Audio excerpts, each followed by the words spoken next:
yeah, I'm excited. I'm going to the learning retreat in April, and one of the reasons I wanted to do this was one, because my mentor is Mary Ellen, so it really aligns with my IDP, but also I just like the idea of writing across the curriculum and what it looks like and getting to know people outside my division. So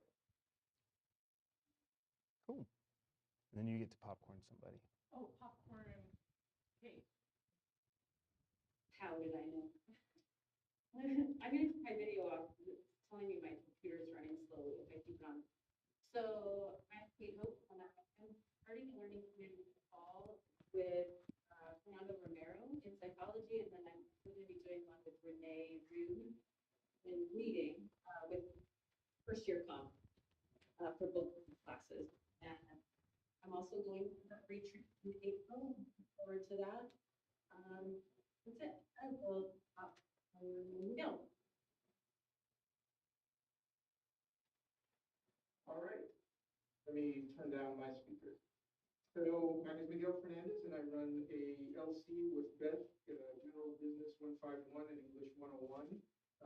And we've been doing that for a bunch of years. And I'll be presenting on how we use AI to create more interdisciplinary points of contact between the two at the AI Summit next week, the Dual Enrollment AI Summit, AACU in Puerto Rico, and at Helsinki, Finland.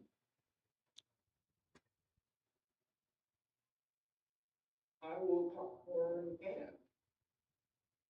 Hi, everyone. Ann Lopez, business faculty. I have not been a learning committee, although Marie Hunsaker and I have discussed the possibility of joining IBS 101 with one of her sociology classes.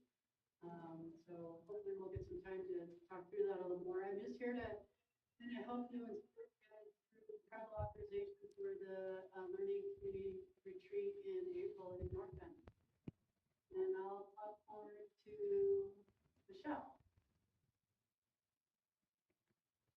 Hi everyone. Apologies if it's a little loud in the background. I'm Michelle Blair, and I'm working with Bruno. We are going to do an English 101 and Geography 101 learning community. Maybe in the spring, hopefully in the spring of 26, maybe in the fall. But we are going to the Washington retreat to learn more and to figure it all out. We're excited.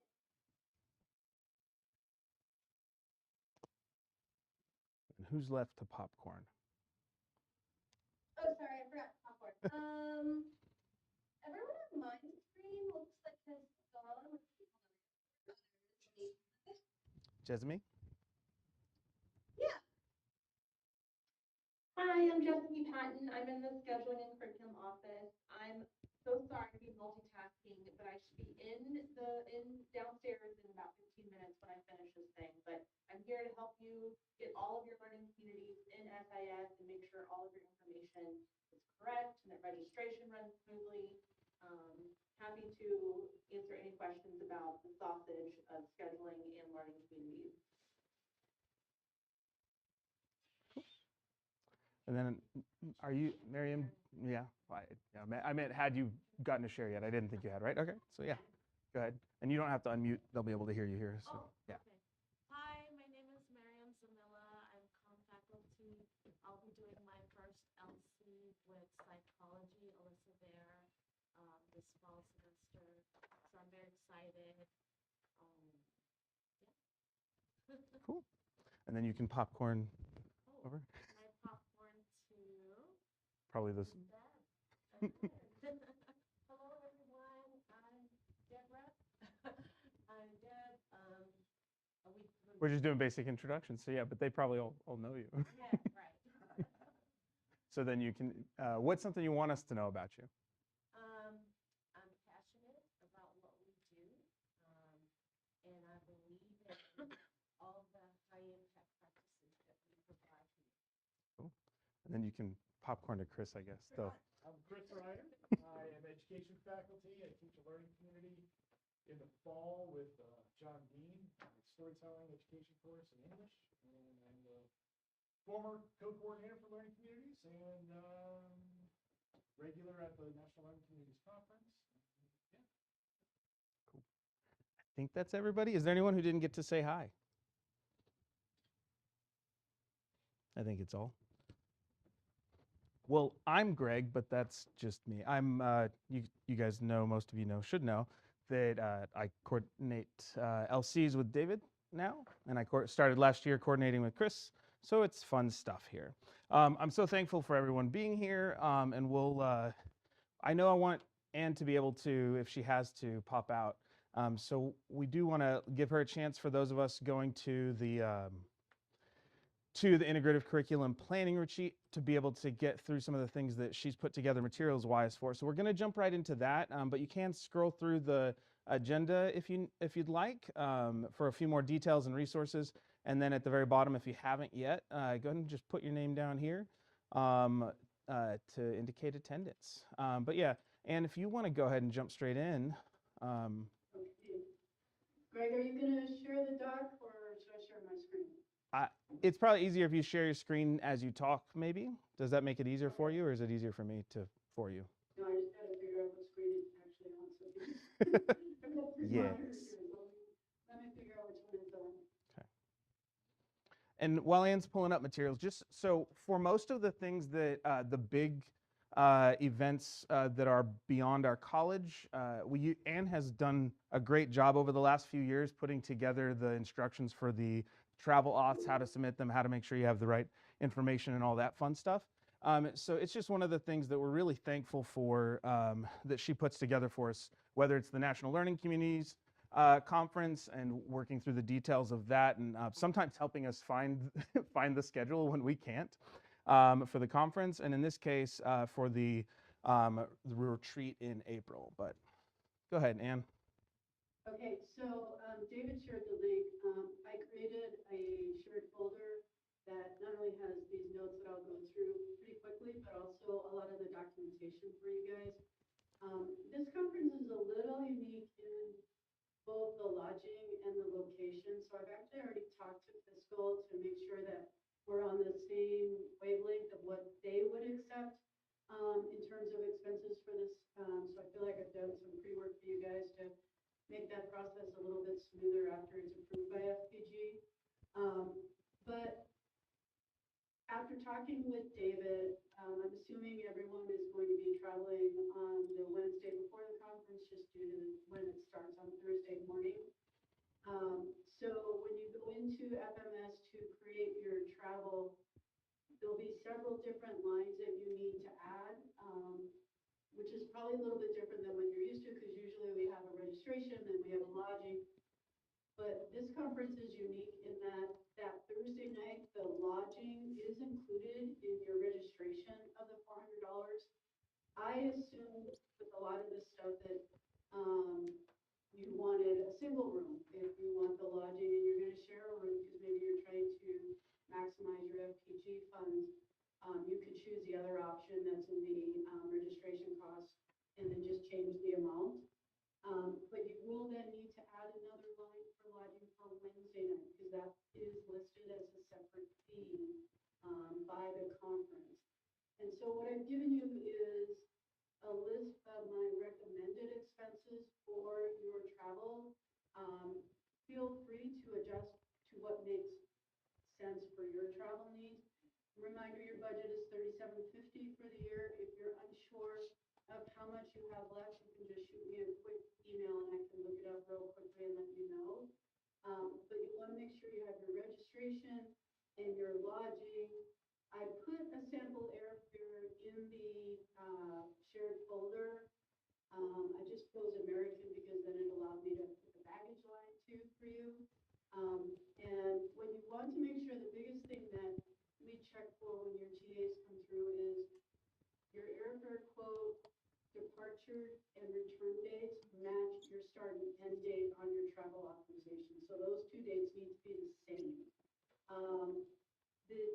The travel quote that I put out there, where I had a return date of Friday, but that FPG would support your decision to stay Friday night and come back Saturday morning if you would like to.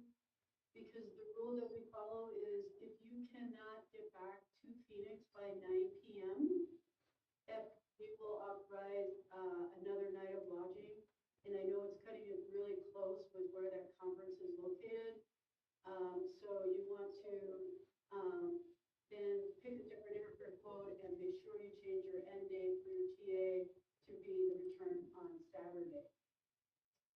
recommend adding baggage in your TA, even if you get an airfare quote from Southwest, you're never tied to the quote that you put in your TA.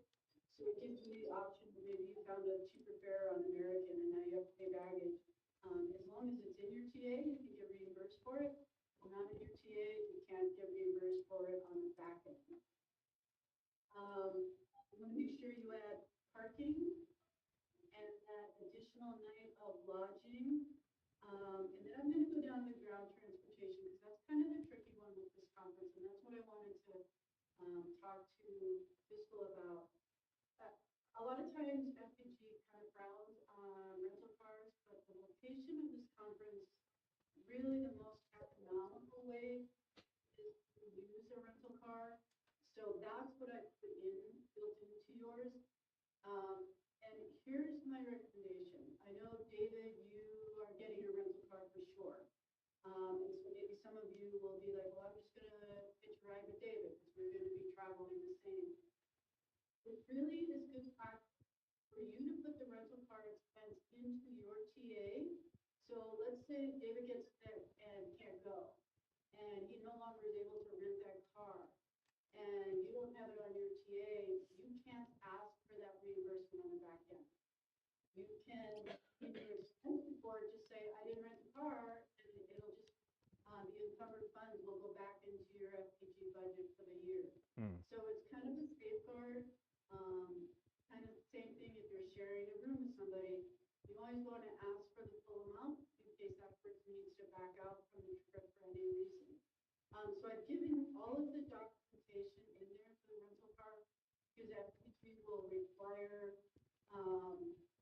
that you show that rental car is the most economical. So I put that in there, so you'll have the ability, just make sure you attach both of those quotes that I put in there. And then you'll want to put a per diem line for each day. So if you go into your TA, in Seattle, that per diem amount will default automatically. You can add a line for each day that you will be at the conference. So I did that quickly because I know you guys have a very full agenda. But I'm happy to answer questions, and I'm more than happy to meet with anybody one-on-one, virtual meeting to help you build out your TA. If you've never done it before, it's going to be a little tricky, a little frustrating. And then one quick thing, because a lot of people forget this, don't forget to add your notes in your TA. And I've given you the template that you should follow for that when you get into FMS. So I'm going to stop and ask if you have questions, if there's anything I can clarify. Thank you so much, Anne. What questions do people have? I have a question.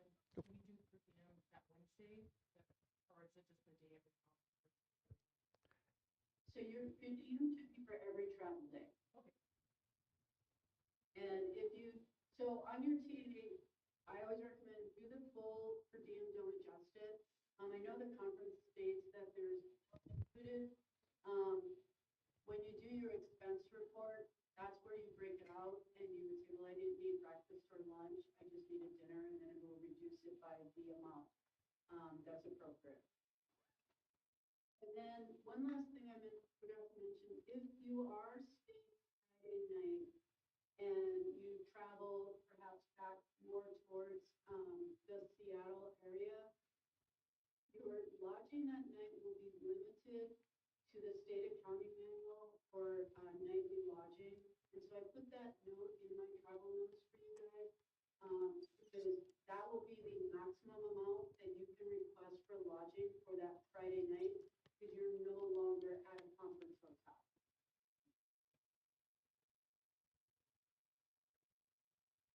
Awesome. Anything else?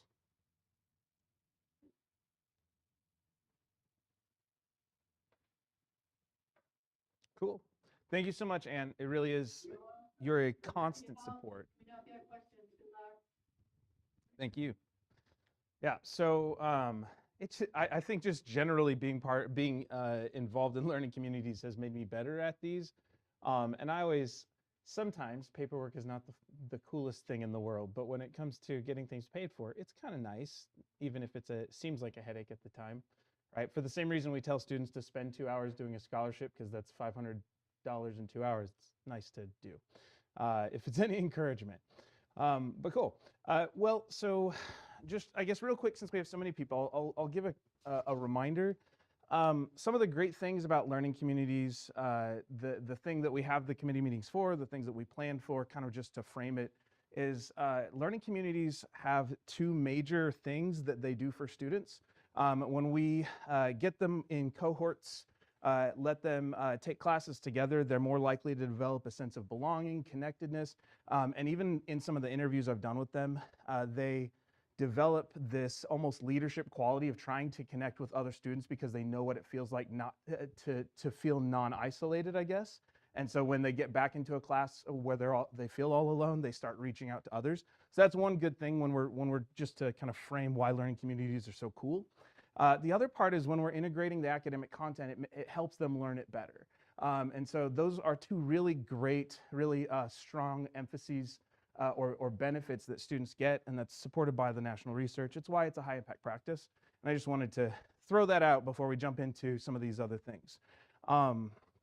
So we do have in the agenda, and I'm not going to go through all the details, but we do have in the agenda some prepared, or a list of some of the professional development we're going to offer for people. So if you're new to learning communities, or if you're considering developing one in the future, we have just open brown bag discussions we're going to have, bless you, twice, at least, salut. At least twice this semester we'll have just open brown bag discussions. Those aren't funded, they're just kind of hang out, talk about LCs. I'll send out more details with specifics of the focus of the topic. I think I'm going to do one on just what it looks like to integrate assignments and that sort of thing. So for sure, and then I had a couple other ideas for another. Then we also, in the fall, we said we were going to try and get funding for a workshop for all the new LC partners that are coming up in the next year. So we were able to get funding from SLSC, hooray, and thank you for those involved in both developing that proposal and approving it. So yay. David, do you want to share any details on that? Aside, I've got the dates in here, but. I guess what I can say about it is, a certain amount of money's been set aside hour-wise for faculty that are involved. But I will say, and speaking out of turn, I don't run by Greg or Dean Schnick, but I would think if there were LC partners that wanted to participate, that we would allow them. We just might not be able to compensate them. Of course, no one's getting compensated. Well, the adjunct faculty will be compensated in March and April, but not residential. But in terms of those follow-up dates in May, we would be able to fund it. But I would hate to say no if people, especially with the teaching partner, wanted to participate. We're planning to teach an LC in the near future, even if it wasn't this academic year. So, like I said, I may have already spoken out of turn, that's why they don't give me the money. But it's hard to have training opportunities, and if people really have an interest looking forward and knowing how long it takes to plan, people like you and Mike in chemistry, I think people will be welcome, even if they get funded. I'll extend that invitation. Yeah, so if you're already slated because you have an LC and you plan on going to this, but you have friends who are like, oh, I wish I could go to that, I think, yeah, we can't compensate them, but you're welcome to attend. Like we're not against having other people there. We just only have a certain amount of funding to pay people for. So any of these things, as far as I know, are available for you to attend. Some of you will just get paid for it. Yeah, Mariam. And we're required to, I guess it's, yeah, required to attend all 4 of those Um, training workshops. the- And 15. I think that some of you we know had some alternate things. There are plans for some of you who have talked to us already.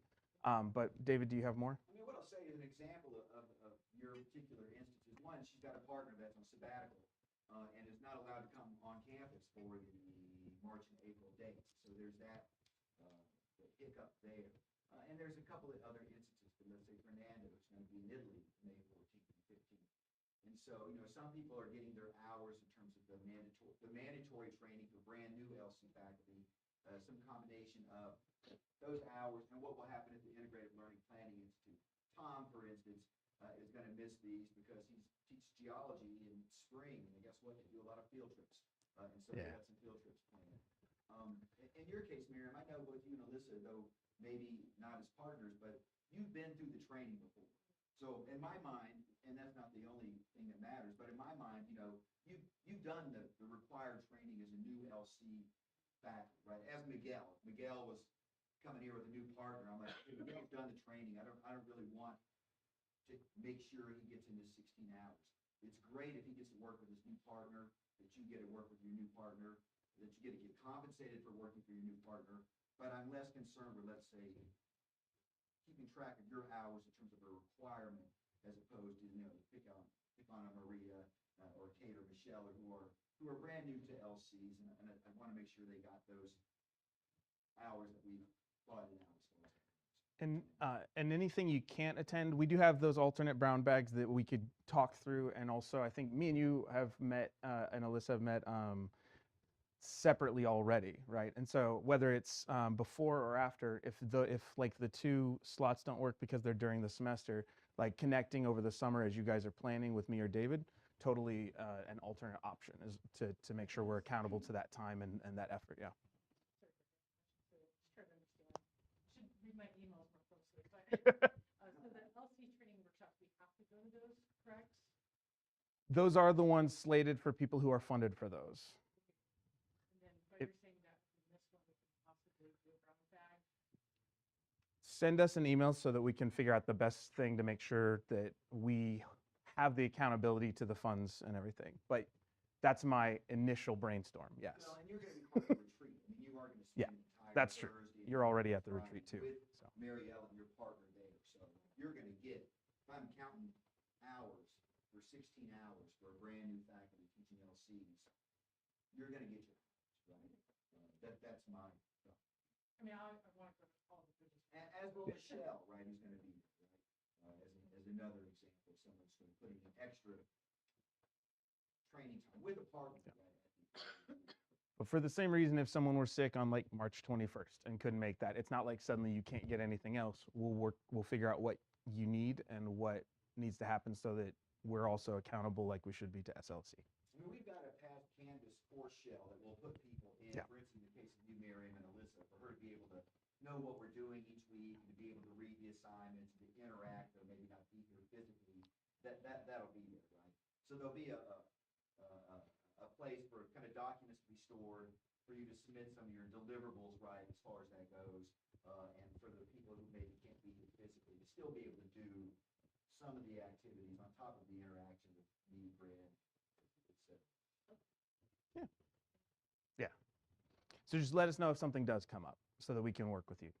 All right, so. Hard to get some dates and times, let's say that. True. But so those are three different things that you could be doing from a professional development standpoint. Those are the kind of big events we've got, types of events. The other thing that I've been doing, if you've got someone in your department who is new or unfamiliar with LCs and how they work, and I'll ping this again later, but I'm always happy to come and meet one-on-one with people. I've had probably 4 or 5, I think at this point, interviews with LC faculty, and I've put that on a playlist on my YouTube channel, so you guys can go and see like what are the basic questions or share those out in a couple different divisions. And so if that's something that someone wants is a one-on-one talk through, let them know they can reach out to us. We're always happy to do that. Or if there's something specific about LCs that's just really hazy and it's kind of the pinch point that makes you not sure if LCs are right for you, like I'd love to talk through that, because there's a lot of ways around it. And for those of you who don't know, like, I think at this point, there's maybe 1 or 2 people on campus who have had more teaching partners than I have for LCs, and so as far and number of divisions and number of course pairings. So there's a lot of mashup that happens in my brain. And we also, beyond that, we have tons of experience in the people all around us. Heather agreed to do a couple interviews with me by the summer before she officially retires, and so I'm hoping to download from her brain some institutional memory and things like that. And strategies that she used when teaching. All that to say, we're trying to make sure we support you with professional development options, but know that you can always ask for more than what we have officially slated. So scrolling further, just as a note, proposal deadlines for spring 25 semester LCs, new ones that we, for sure, like if you've never taught before in the spring, is Wednesday, March 5th. So that's an important calendar date. And that date is important when it comes to the rest of the college, so that Jesme has enough time to build the scheduling, so that chairs have enough time to get approval, so that your admins don't get grumpy at the end of the semester trying to make sure all their reports are filed, things that we don't necessarily as faculty have an eye on. David? One, I'll say it's before the end of the semester, which is maybe part of the issue. Yeah. The faculty's mind versus administrative assistants and scheduling office minds. But what I'll say before we go too much further, because I know not everybody has probably till noon to go, and so since Jesme is here with us currently, and I know things just went live in finding class for summer, for fall, we'll be building spring, kind of due after spring break, before the end of March at least, right? Jesme, if there's anything you wanted to get to in terms of, maybe your own limits of time or things you want us to be aware of. Yeah, so, we're gonna start working on spring next Wednesday, when it gets released. And, I've redone the calendar to give the divisions 12 weeks to plan. Just because we are working in a new scheduling software, and we're gonna need to pivot as we learn more about it. And I know the biggest problem with LC coordination is getting information to the admins. They get very stressed out. And I would love to sort of coordinate, like maybe a first round gets to the admins. And if there are latecomers, because I know sometimes great ideas don't pay attention to deadlines, maybe bypassing them and having my office handle some of those details. But I'm just trying to figure out the best way to manage that process. So are you saying if people decide after March, or it takes a little bit to really kind of lock into the, I don't want to say no, and then we just lose a good idea and have to wait a whole year? Exactly. Gotcha, okay. But I also don't want to cause any more stress on the admin. Yeah. It's very easy for me to do all the back end stuff. They only do it once a year. I do it all the time. So it just makes more sense. But I definitely want to have a process in place so that you don't lose anything or. Thank you. Appreciate that flexibility. What I'll also say, because we do have Deb here, and Deb, I don't know if you came with anything in particular in mind in terms of points you wanted to get to, or if you had a limited schedule in terms of how long you could be here, if there's anything you wanted in particular for us to talk about. But I thought I would acknowledge you being here and maybe your time limits. Thank you for being here. It's always a opportunity if I get a chance to pop in. Just thank you for the phenomenal work that's being done with tips, within tips, because this is just one component of the many things we do in high impact practices, but most especially what we do in the learning community. Been having several conversations with Greg and David and Chris, just looking at overall functionality of the programming that we do. So that's I don't really have anything other to add outside of that. Just leaning into both of them to continue the work they're doing and continuing to help through all the details that we need to. Yeah, thanks for being here. Thanks for taking the time to have multiple. Yeah.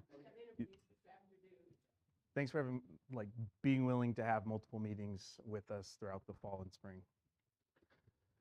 Okay, what else do we have? Actually, Austin, since you're here, do you want to give updates that you might have for us from advising in your side of the house?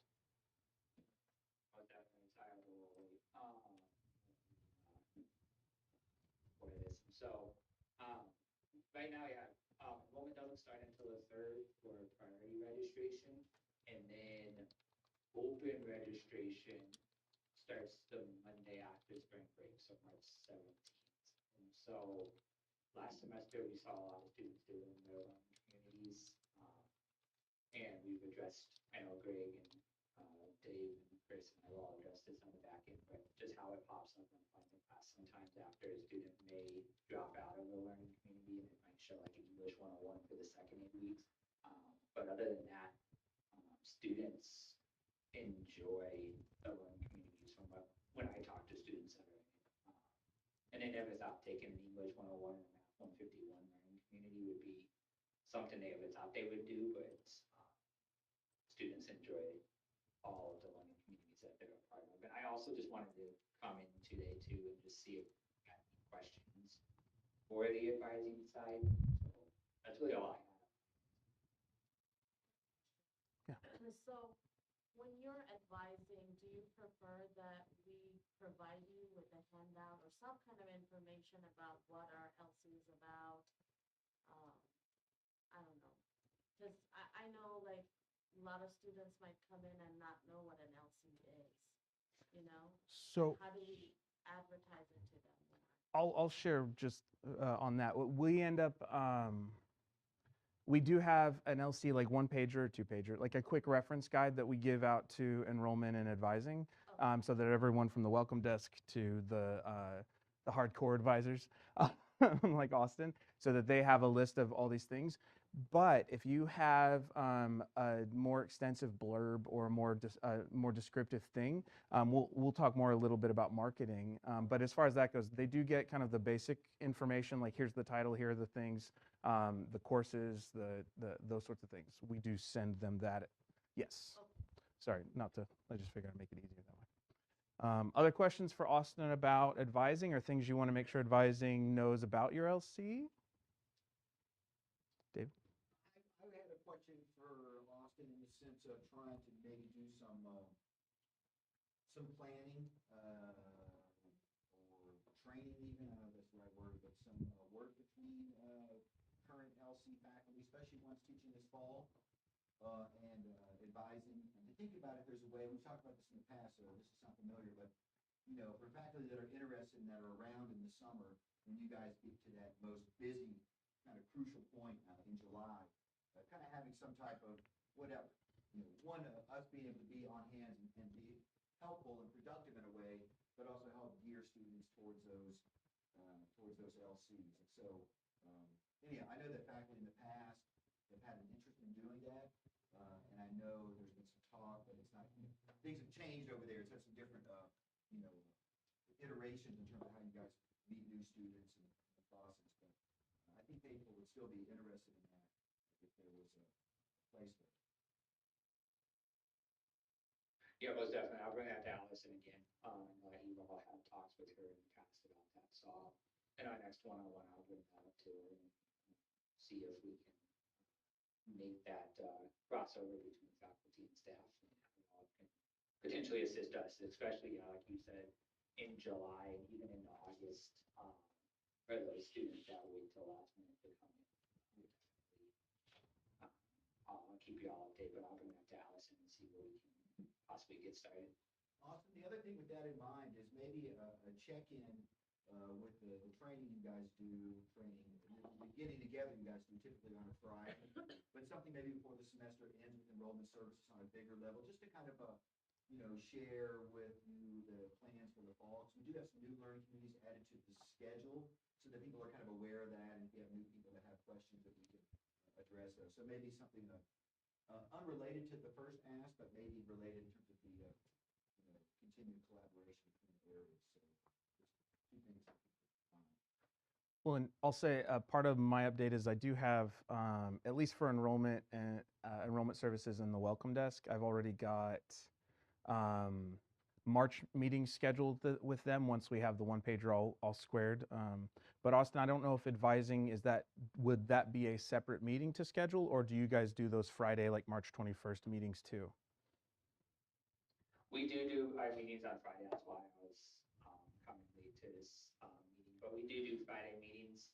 I'll loop you all in with Allison so that Allison knows. And we are starting to have other departments come in. Like today we had veteran services. Next week we have chemistry coming in talking about their Chem 148 class that we're going to start offering. So I'll connect you all with Allison to get you on the schedule for a future meeting. Cool. Awesome. Thanks, Austin. Anything else?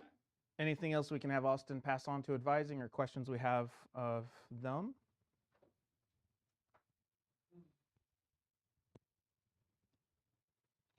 Going once, going twice. Cool. And I'll stick around till the end of the meeting just in case anything comes up. Awesome.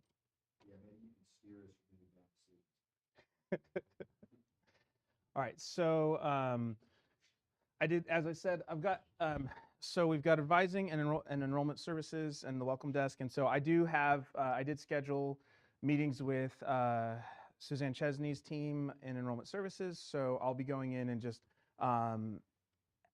talking through how, like doing some fresh kind of, some refresh on what LCs are, what the idiosyncrasies of the ones we have coming up for summer and fall for sure are. And that's going to happen March 21st and 25th, so that everyone from the welcome desk back, as far as enrollment services goes, has a sense of what LCs will be doing. So hopefully that, combined with some of the marketing things we were working on, will allow us to have, will support our support better enrollment in LCs, and really maximize the high impact practice. And so those are some things that are a little fresher and newer this year, since we spent all last year kind of connecting with marketing to figure out what the best pathways for that are. Yeah. Any questions about, actually, no, before I do that.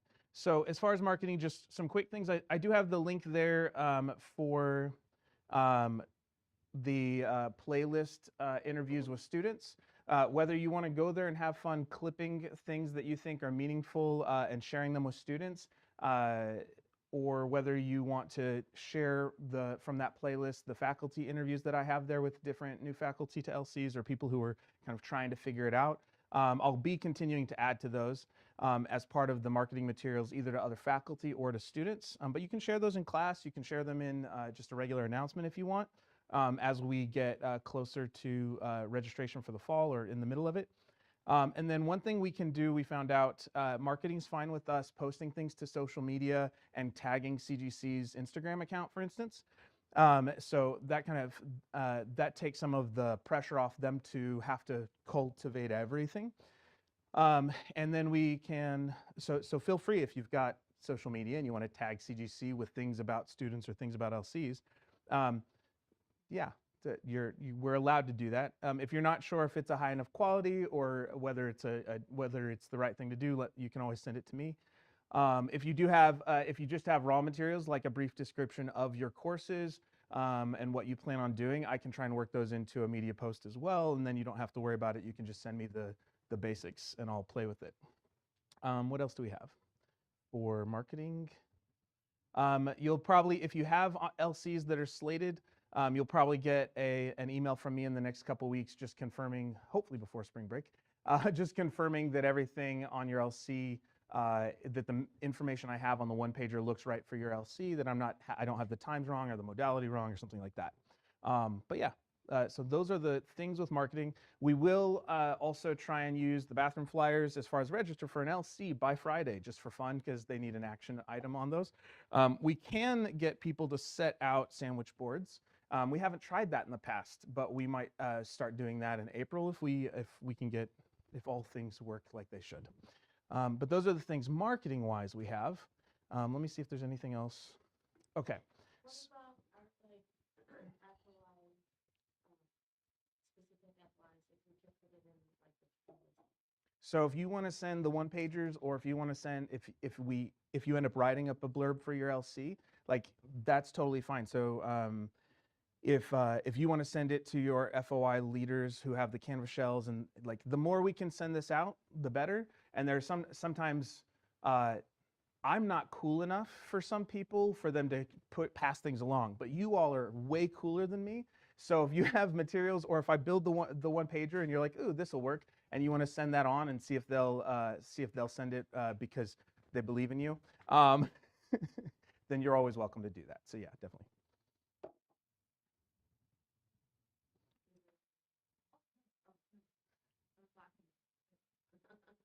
My self-deprecation.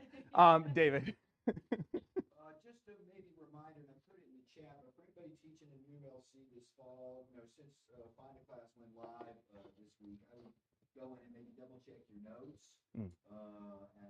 Those should be the same as they are in SIS, but maybe check them both in SIS and Find a Class and make sure that the notes, days, times, campus stuff is squared away. Now, before we have any students enrolled, I might ask if Jessica's here, and I know it's students probably etched in their mind. Jessica, I know it went live or visible this week. When can students start actually registering? Is that next week? What's the window? third. The third? That's Yeah, priority, and then the Monday after spring break. is So the open. third and then the Monday. Oh, wait. And I've something. checked and double checked, but there are SIS gremlins, so if there's any discrepancies, please let me know. Yeah, please do. The earlier the better. So Austin, you said priority registration was March 3rd, right? And then open registration was March 17th. Is that correct? Correct. Okay. I just want to make sure I was, okay, cool. Yeah, because I thought that was good. Thanks. And Jesme, thanks for seconding it. And then in the March or April meetings, we might give you more things as new faculty, like things to watch out for or things to be aware of or connect with your teaching partner over when it comes to enrollment. A lot of times, sometimes if students do somehow get into the classes and they're not actually co-enrolled in both classes, that can be one of the big hiccups. It's not uncommon for one of us, one of the co-coordinators to go through in the summer and do it. But when faculty are on top and comparing rosters, like that's just something that when I'm doing a LC with chemistry or doing LCs with math or whatever it is, like I just, it's a ping, like here's my roster, is it the same as yours? And making that a part of your habit, like on a monthly basis leading up to, like August or even, and then when we get closer, like in late July or August, starting to do it every week or every couple days just to be safe. It's a good practice to make sure you don't get upset first week of class or whatever. And that sort of thing, or surprised by students who somehow made their way in. David, did you have more? It looks like Kate had a hand up. Oh. But that might have been the question she put in the chat about SIS. Yeah, that was my question, and I did try to use it this morning, Miguel, so I don't know what. I Who haven't. we should talk to. I'd start with help desk, and then other than that, it would be, oh gosh, who's actual IT that does like. David Smith, are we thinking? I was also thinking like who builds the dynamic forms. We just worked with him last year. That sounds right, Stephen. David Smith is very responsive. I think He that'd is. be a great point of contact. Yeah. Okay, And he can thank you. he can send you further. I have found like help desk in general, if I send anything to help desk through email or if I call them, I usually hear back within an hour or two, unless something just really weird is going on. So that's always a good email with any technology stuff generally. And even if they're not the ones to help you, sometimes they can direct you further. Yeah, Dave Smith's awesome. Okay. So we, just as a quick update, some of you know that in the fall we tried to, we were asked to find a more appropriate and RFACT appropriate way of funding people for LCs, because the way we were doing it with the double loading and sometimes it being a little bit different wasn't something that aligned with the RFACT. And so we started that process. A good chunk of our LC partners and teachers met for like an hour and a half, and it went on to 2 hours. We tried to build a model that we thought was equitable, and then we had multiple meetings with VP Hardy and President Worster, and those, David, I, and Dean Schnick, we met with them. It's still a little bit up in the air. They've heard, they've responded. As last I heard, Dean Schnick was working with VP Weber and trying to work with Dean Rosu to try and see how the funding is all going to play out. I'm just telling you, work is being done. We don't have something concrete yet, but LCs are still cool no matter what. But we're actively doing our best to advocate in that area for the best funding model we can. Even though having been in the budget advisory meeting this morning, we're currently like definitely fighting deficit mode, right? So just as a college. But they're working with us, talking with us, having conversations to try and figure out what's the best way moving forward. So just as a quick update, that's not really an update except to say work's being done and we think we're making progress. So, yeah. So what do we know? We know that we've had we have multiple conversations and presented a model, discussed the implications that has for the institution and for individual LC partners. We've tried to look at places where money can be shuffled across academic affairs and that sort of thing. And so that's kind of where we're at. They're in the process of trying to figure out where they can move funds to and from. And so that's Dean Schnick and Dean Rosu, Deb Hardy, and Heather Weber are working to find the best alignments that they can. So yeah, that's what we know. Like I said, an update that's not quite an update, except that work's being done and people are having good conversations about it. And that we did get PD covered for a summer workshop. So that's always nice. What else do we have here? So funding model, enrollments and advising, encouraging more interviews. David, do you want to talk about the consortium is that the? I just put that in there as one other thing that's happening. If people are interested, granted you'd have to travel to Chicagoland. I'm not exactly sure how far outside Sugar Grove it is, but I know that the consortium for the Illinois learning communities has always done an annual event in April with the best practices that so if people are looking for travel, and you've got some FPG left, not looking for travel, looking for faculty development and have some left, but just, slim pickings in April for people that have been doing things all year. But there is another opportunity. There's some colleges that do a lot of similar work to us in terms of Harper College or the College of DuPage. So in terms of finding some other community colleges that do similar work, if you kind of try to find models, they're sometimes a little more appropriate or user-friendly for us than some of the universities.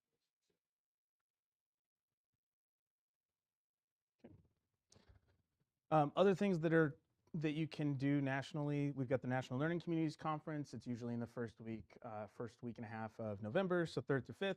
We usually have a good showing there, and if you haven't been there before, it's a great way to hear what other institutions do.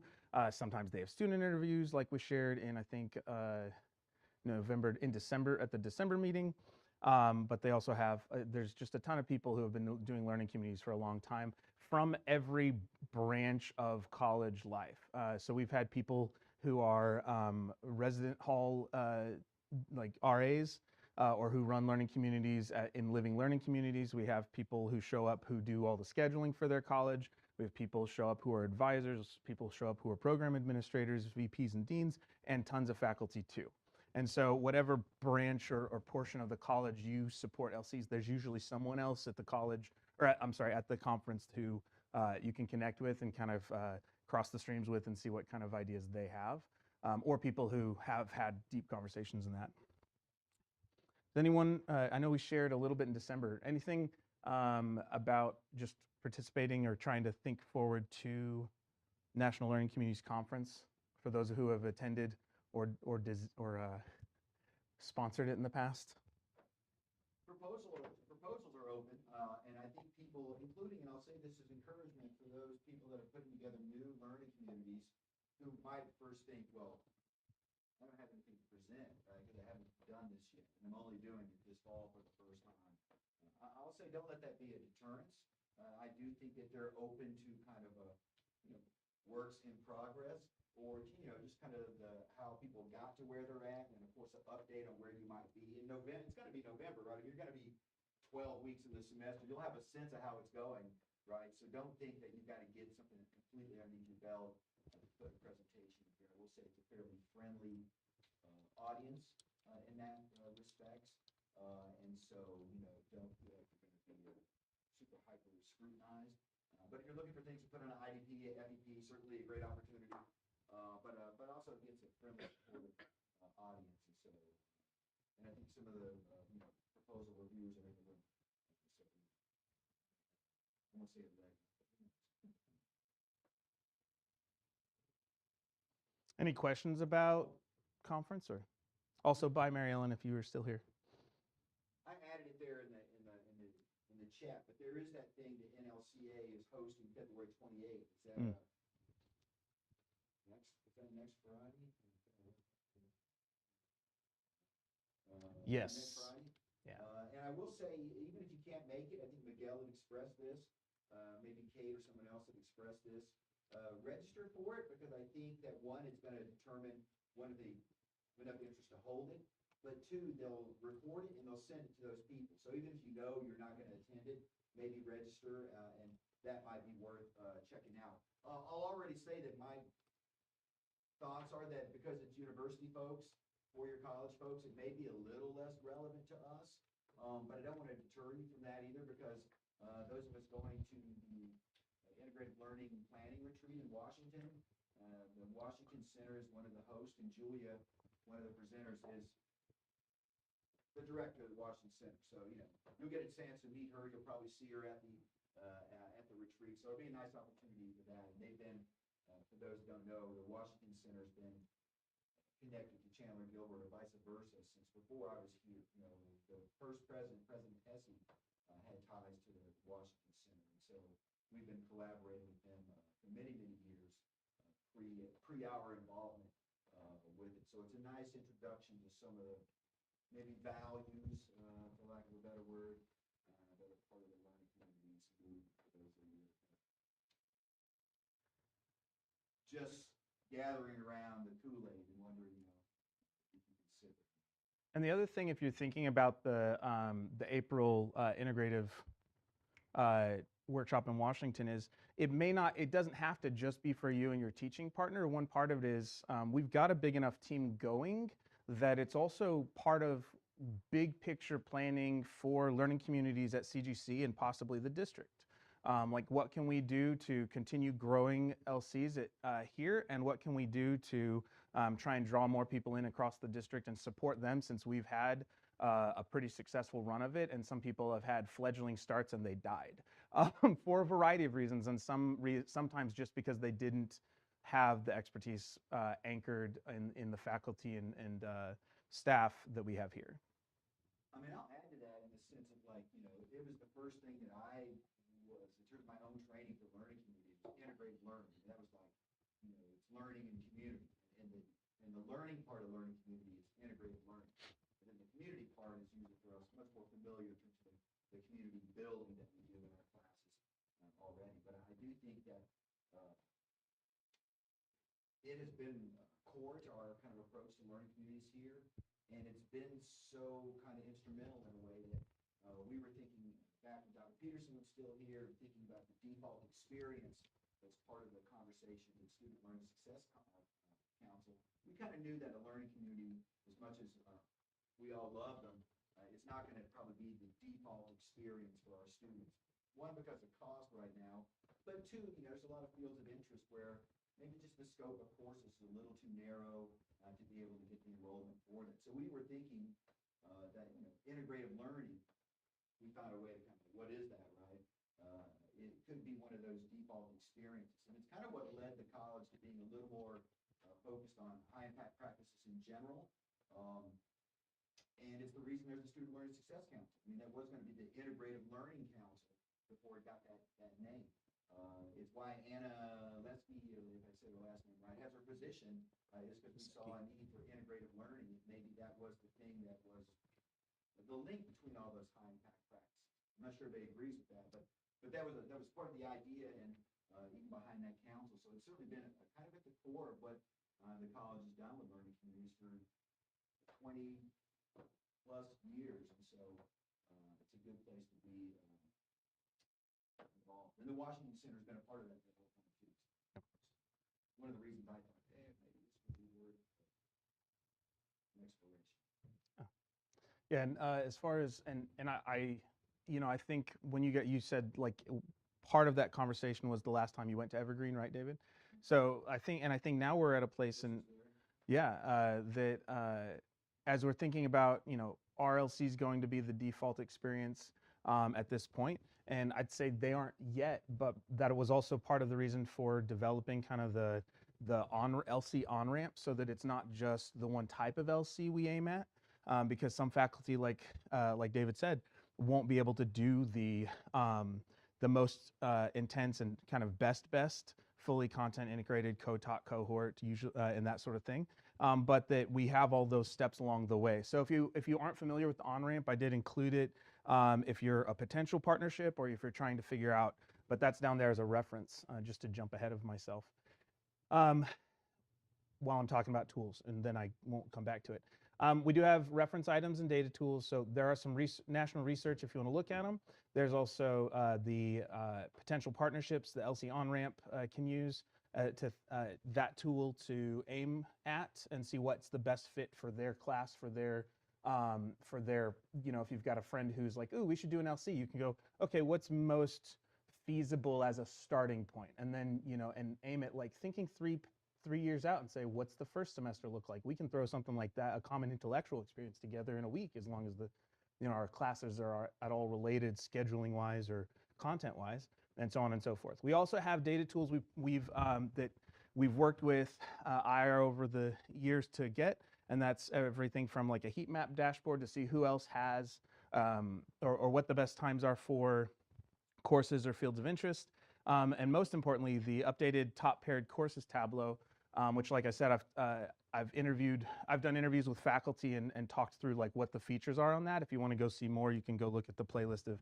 interviews. I think the one with Arlene is the most recent one, Arlene Evangelista in math, not econ. No, that's not. And then okay, so those are some of the tools we have. The other thing we did want to remind you of are kind of our vision for practices of consistency. And these, you know what, Chris, do you want to give us a rundown on this? Because you were more part of this origination in the first place. So a few years back, we collectively decided that we thought it was a good idea if we were able to identify what our identity is at Chandler Gilbert with learning communities. So we looked into the research and we brainstormed collaboratively to find out, to strip it down to just a few things that we said we wanted all LCs to do and be. And what we landed on after a few meetings and some collaboration was the idea that we would reach out before the semester starts, all LCs, regardless of the type of LC or the modality, that we would reach out with some sort of a letter, not like get started doing this kind of a letter, but I'm somebody who cares about you, and I'm your instructor, or we are your instructors, that may be. Another one is that we did assessment, whether or not that was specific to the two courses combined or just the two classes doing the gen ed assessment that they were required and you know, in their specific programs. There was also the iterative feedback and journaling, and the last one was scroll down a little bit. The last one, iterative self-reflection. Oh, and stackable Integration, stackable hips, yeah. Integration, stackable hips. So like being that learning community itself is a high impact practice. What else are we bringing into that learning community that we identify as a high impact practice, so that we're effectively stacking hips? We've made an effort over the years since we developed this to collect basically just from every learning community partnership or every learning community offer, just a simple, what do you do for these 4 things? And if you want to, you can also include archived examples. So, which we have collected in the mass of it, and Yeah, thanks. Yeah. And that's one of those, like the practices of consistency documents have helped us on a number of levels in the past. One, it helps us see kind of what our teachers are actually doing in the classroom, and so we can give those as specific kind of artifacts of LCs here on campus. They help us when we're thinking about marketing materials and trying to say what are the, you know, again, now that we know what it looks like tangibly, can we share that with students even if it's in a more unofficial capacity or something? And it also helps us be reflective, which is always good. It helps us when we go to build assessments. It helps us when we go to advocate for LCs to show the unique and innovative ways that our teachers that you all are trying to work the content together for the benefit of the student. One of the other parts of that, just as far as when we're integrating stackable hips and things like that, LCs are already an opportunity to make things a little weird. And sometimes if you find yourself feeling like you're in a more rigid discipline because of the outcomes and that sort of thing for courses, being in an LC sometimes helps us as teachers relax a little bit and find new ways outside the discipline of teaching something that actually makes it a better lesson. One of the things I really liked in teaching chemistry, and forgive me if you've heard the story, but it was Mike and I's like second or third year doing the chemistry and writing LC. And we had done some of the basic kind of speed dating comparisons of our outcomes. And so I just told him, we kind of switched it up. I said, what do you really not like about teaching in your class? And he said, chemistry nomenclature, which is literally the language of chemistry, which I'm there teaching writing. And I'm like, how have I been hanging out with you for 2 years and this has been the thing? And so we switched, and I just basically took that day for him and taught kind of how language works, and then we applied it to chemistry. So it became something that we were able to innovate that that sometimes just felt like kind of rote memorization in his discipline. So Did you guys team teach, or was it like? yeah, we did fully integrated. Yeah, even when we weren't paid to, we ended up doing fully integrated. Like there was one year where our enrollment was low, but we just both stayed there anyways. So yeah. And I'll add too about the practice of consistency. I believe it was me that was sending out emails asking for everybody to fill out a survey so that you can just quickly click and say, yes, I do this, yes, I do this, yes, I do this, yes, I do this. And that went into a spreadsheet that we kept, so we had that data. Part of that was so that it was for the data, right? So that we could give sort of a narrative or almost like an explanation for what this data shows. And when we say, oh, look at our students experiencing this growth, this perhaps could be part of the reason why. Mm. These things that we do consistently.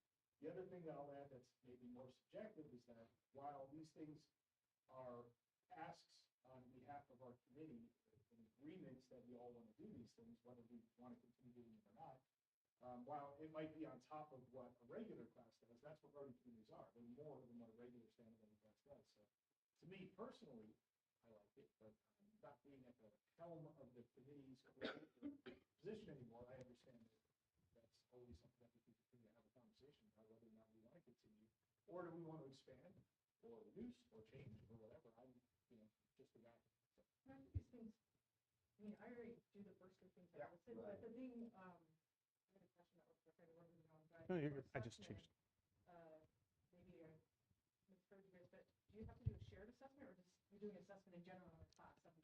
No, what we did when we looked into the research about best practices as it was connected to the learning community is that some form of assessment was happening. So who doesn't do at least some form of assessment? So it's not necessarily just a shared assessment, okay. No, but that certainly could be folded into. Yeah.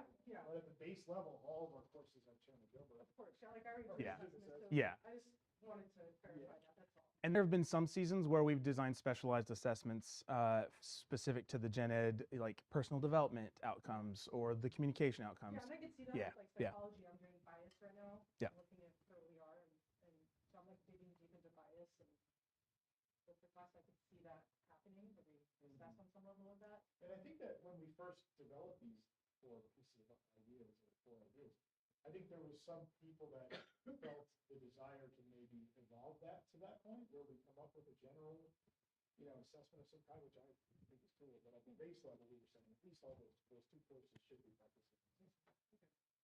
Yeah, just to build on kind of what Greg made a reference to, and that what we do see, which I think is a place for the common assessment, even is the gen ed outcomes of the personal development, critical thinking, information literacy, or communication, which many of us in writing are doing, but there's also oral communication as the other side of it. So I think that becomes a, even in the way that a lot of it, the way that I've designed some of the professional development in the past has been when you do a integrative assignment is that you're not just thinking about the places where the course competencies overlap, but when you're designing that assignment, thinking about what that gen ed outcome is that you kind of want to extract out, which is maybe an easier place to meet with that other discipline, especially if it's really out there in a way you know, is it just critical thinking that you're really trying to get at? Or is it, you know, the information literacy with math and the writing as a combination? It's really more important or whatever. And certainly there's, you know, all three, all four of those maybe going on at the same time, but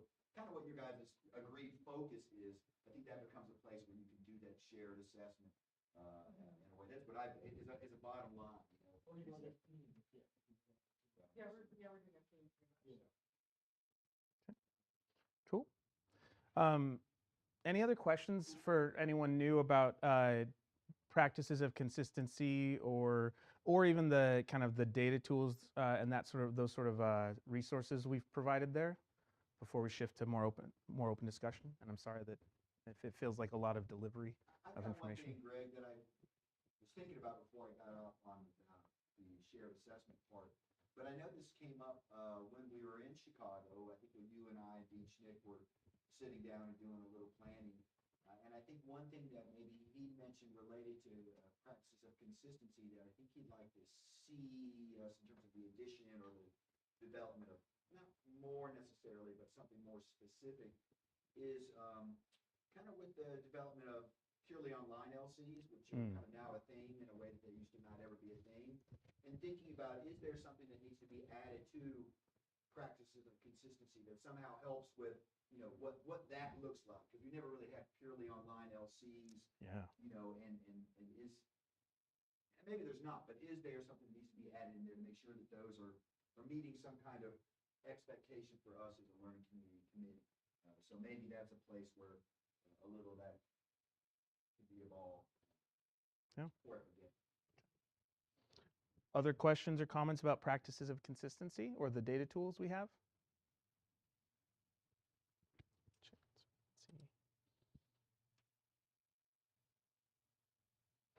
Okay. Well, I have we have two open discussion questions that we thought would be useful to discuss. And if you're in different parts of some of these are more relevant depending on who you are. But so you guys can decide which one resonates with you, and it's kind of an open discussion for the rest of the meeting unless anything comes up.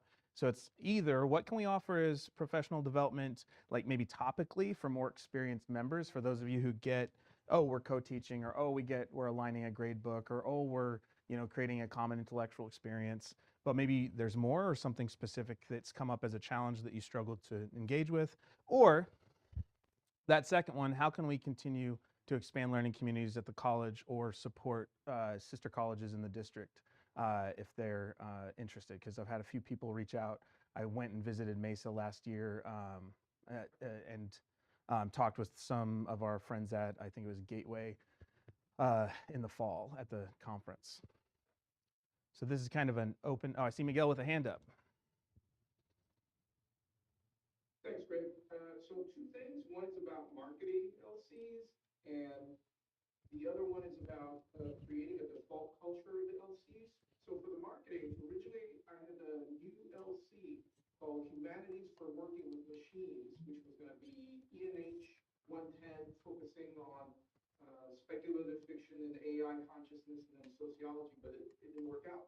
But the positive of that is I did a little bit of a tour of clubs to pitch LCs, and it was productive.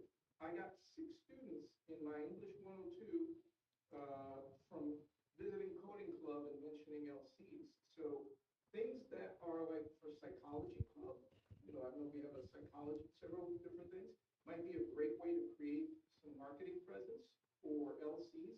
I mean, 6 students, they were already bonded and part of the club, so they really helped the spirit of a cohort. And even though they were in my 102, which was not an LC, I saw great potential in that. So just kind of putting that out there as a marketing thing that's not tapped and could be really helpful. The other thing is about creating a default culture. We're going to have 4-year programs. That's students together for 4 years. And that is a great opportunity to create LCs at default. So today I'm going to go talk to the AI club. I'm going to mention LCs because the folks that are going to be there are going to be together for a long time, longer than any. And there's no default culture there. So if we're doing new LCs, particularly matches between economics and sociology, or math and computer science would be perfect for this four-year degree, as well as other kind of collateral effects, as well as for other degrees that come in the future for 4 years in other schools. So for marketing, clubs, an untapped resource. And then if we can encourage new LCs, especially economics and sociology, math and computer science, we can embed in the four-year culture for the AI degree, which starts officially in fall. And we can, gain some space there and capitalize on the fact that students are going to be hanging out and knowing each other for 4 years. And word of mouth is a great thing. So just wanted to put those two things out there. I'll second that since I do the D&D club and we've got something like 25 people showing up 2 nights a week for 4 hours. We had Donna Viola come in to talk about the science connection between science and science fiction in December. And I already have like multiple students going like, when she teach, when can I go? Like, what's it, even ones who don't like math are like, it's just, they want some sort of bonding connection. And so, yeah, so if that's something you're interested in connection to storytelling to figure out, I'm always happy to have you guys for my club for sure. And that's always just a fun thing. So other ideas to either of those questions? And I'll put them in the chat just so that we don't have to keep looking at the. Well, I'll build off what Beth dropped in the chat a little bit. I was thinking about things, and this is going back to some of our 2018 evergreen planning that Chris will remember and that Beth is part of and will remember, which were, trying to get some LCs off the ground pre-pandemic that were kind of entryways, right, for particular fields of interest. Composition is kind of a foundation of a lot of those, but knowing that faculty or students come in with DE credit quite often in that area, that COM, right, became another entryway possibly for those students. It gives them the SD credit as well. But trying to think about things that would be nice entryways, even 2-semester, one kind of first-year experiences, not the FYE course, but, a fall and a spring LC designed for students in our field of interest, especially the ones with the most students, right, which is the business transfer. This is why this, EMIS 102 with macroeconomics is something we've been throwing around for a really long time that had some potential. Obviously in the STEM areas, engineering being a big, number driver. Psych, though not a field of interest, certainly big footsie driver in a lot of majors, as places where we can, grow these because that's where the numbers are, right? The other thing I'll just remind people of as we think about these, and this is kind of where I think maybe Michelle, thinking about yours with geology kind of I think is a nice one for this, the humanities ones in general as well, is still the biggest, last time I looked at the numbers, still the biggest number of students that we get are undeclared. And so those students, they're not going to land in a field of interest, but we know they're going to need six hours of first-year composition and 6 hours of humanities and 6 hours of social behavioral, and that's probably going to include Psych 101 as one of those, and 3 hours of, so there is that area, I think, in one field of interest with the highest density, and then speaking about those undeclared, which quite often I think are those that maybe end up in geology, right, as a science, being afraid of the other science as well. So I think that's a place for some growth for us. That's not a new idea, it's kind of a revisit of what we had planned. Tons of new faculty, tons of new interest, and modalities, et cetera. Yep.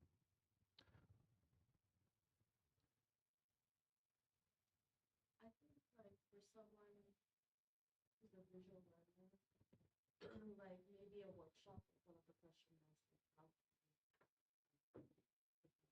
so maybe have a workshop and go through the process of aligning competencies, of thinking of how we can connect, right? How do we come up with an activity and how do we execute it? Like just the step-by-step process, I think a lot of times it alleviates a lot of like stress or uncertainty. So something like that. Some sort of like heuristic for mashing things up. Yeah. Okay. That's good. Thank you. All right. Other thoughts on professional development that would be useful? Miguel says, I believe economics is going to do a new residential hire soon. HIP's promoted as IDP. Goal would be nice encouragement. What else? And also like not just faculty PD, but how can we support LCs for those of you who are here who aren't just faculty too? So, you know, Austin, Jesme. I think however the conversation shakes out, is extremely important. I don't want to sound like I'm being self-serving when I say it. If we have administrators coming into our meeting and talking about how much they supported the show, let's see it. And let's understand that the negotiation is nuanced and careful. That's why I'm not in the room. I'm not, you all know that about me. I believe that's going to be really important for us.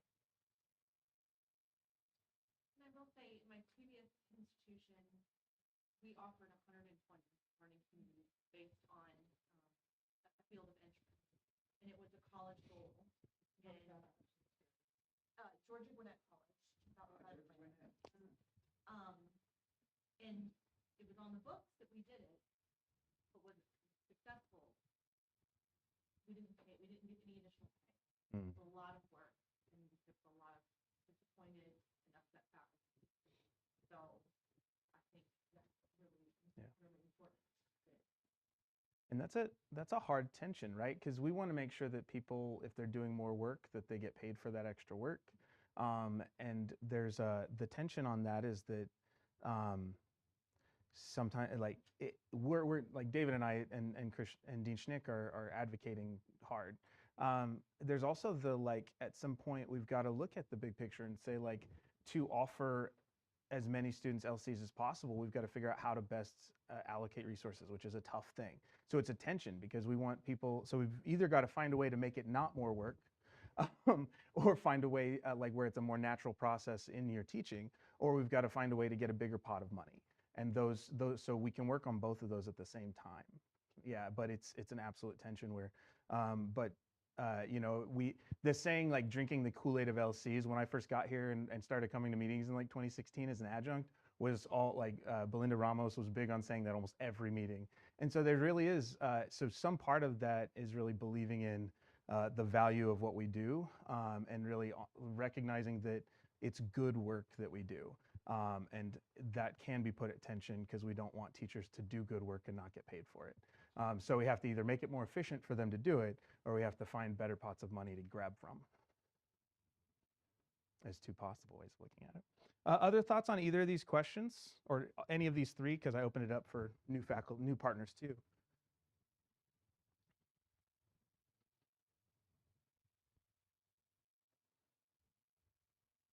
Real quick on the advising side, I agree with combining LCs that are going to hit on multiple areas within degrees. So like economics and English 102, not just business, would go towards even the new bachelor's degree or a lot of the other degrees that have a social behavior requirement that's not specified within that like AJAC component. So having those is going to be super beneficial for us. I think to promote and advocate for those that, hey, you can do this learning community, it's going to fill like it's going to fulfill X, Y, and Z. So thinking about it in that aspect is fantastic.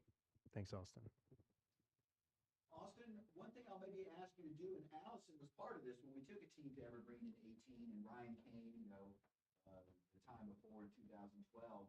But if you guys, not that you're sitting around twiddling your thumbs with nothing to do, but at some point, if you guys wanted to put together kind of a list of what you feel like you see the most of, that you think would be suggestions towards us. I mean, we certainly go to that dashboard and look at where we see the most common course enrollments for fall and spring as a way to think about where are there possibilities.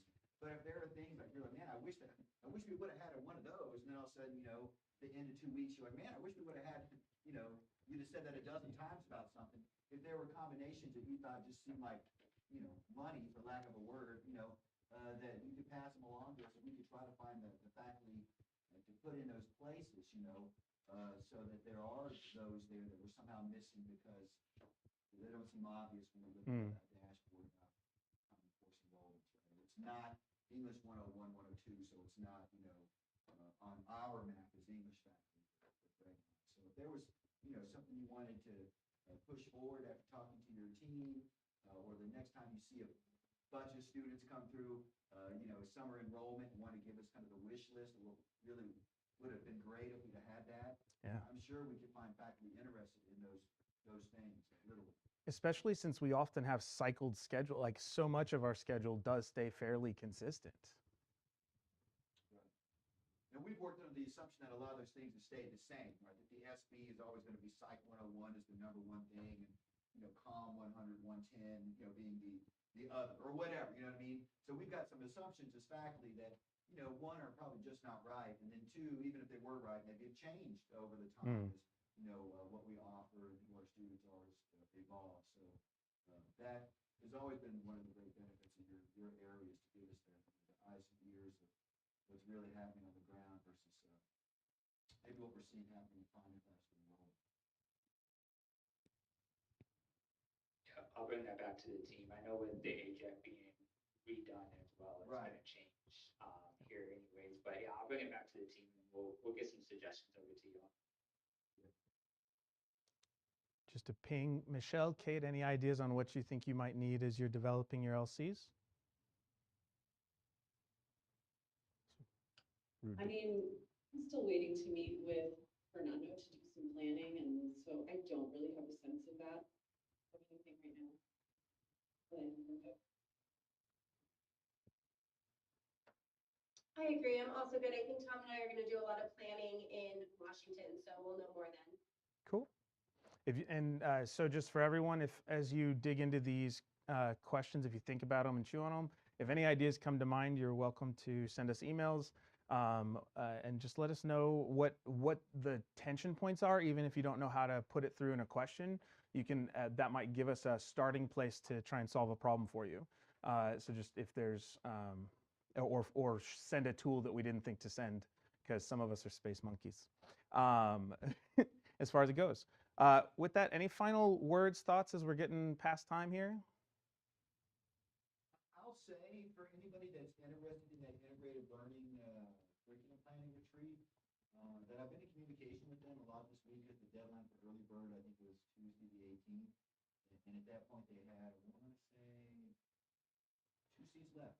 And those may or may not have gone, but if you're interested, I didn't mean to overlook anybody. I really pitched it originally to all the new LC faculty teaching this coming fall and spring, thinking it was a nice opportunity to get some training and some some training that didn't involve me doing it, that it might be kind of new and fresh and interesting in that sense. But if there's spots, we certainly, people are welcome to still try, and I can find if there are still a seat or two available because we're at a lodge.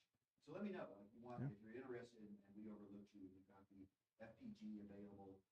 You'd be welcome to join us, and I can ask if there's room still available. Yep. So let me know. Any other needs or thoughts? What's the saying for the good of the order? As a final ping then, if you would make sure, if you're in your division meetings, that you take some of this stuff back and let them know what we're trying to do and how we want to support people to continue growing in this area. If you or your division representatives on any ICs for the district want to take learning communities out and encourage them to have a discussion about the possibility of them, or just to discuss the merits of them, or have us come visit, we're always happy to do that.